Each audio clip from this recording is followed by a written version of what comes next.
Welcome to my YouTube channel golden media. Subscribe ಮಾಡಿ, bell icon ಒತ್ತಿ. ಸಿಹಿಯು ಮನೆಯ ಹೊರಗಡೆ ಇರುತ್ತಾಳೆ.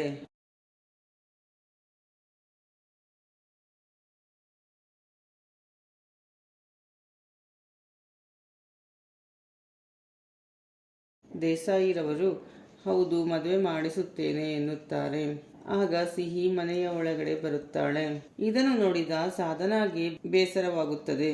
ಸಿಹಿಗೆ ಅಪ್ಪ ಯಾರೋ ಏನೋ, ಇದ್ದಕ್ಕಿದ್ದ ಹಾಗೆ ಇಷ್ಟು ದೊಡ್ಡ ಮನೆಗೆ ಮೊಮ್ಮಗಳಾಗುತ್ತಿದ್ದಾಳೆ. ನಾನು ಈ ಮನೆಗೆ ಸೊಸೆ ಆಗಿದ್ದರೂ ಎಲ್ಲ ಕೆಲಸಗಳನ್ನು ಮಾಡಿಕೊಂಡಿದ್ದೇನೆ. ಈ ಹುಡುಗಿಗೆ ಇರುವ ಮರ್ಯಾದೆಯೂ ನನಗಿಲ್ಲ ಎಂದು ಮನಸ್ಸಿನಲ್ಲಿಯೇ ಹೇಳಿಕೊಂಡು ಅಲ್ಲಿಂದ ಹೋಗುತ್ತಾಳೆ.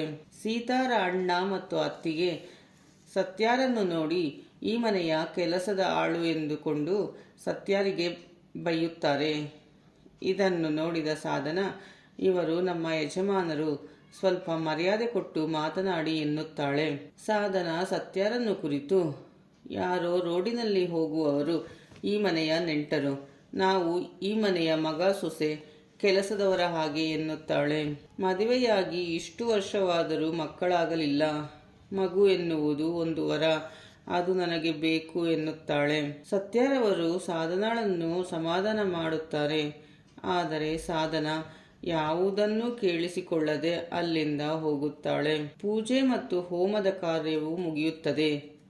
ಅಲ್ಲಿ ಇಟ್ಟಿದ್ದ ಚಿನ್ನದ ಸರವನ್ನು ಸೀತಾರ ಅತ್ತಿಗೆ ಎತ್ತಿಕೊಂಡು ನೋಡುತ್ತಿರಬೇಕಾದರೆ ಅಕಸ್ಮಾತಾಗಿ ಅದು ಸೀತಾರ ಕುತ್ತಿಗೆಗೆ ಬೀಳುತ್ತದೆ.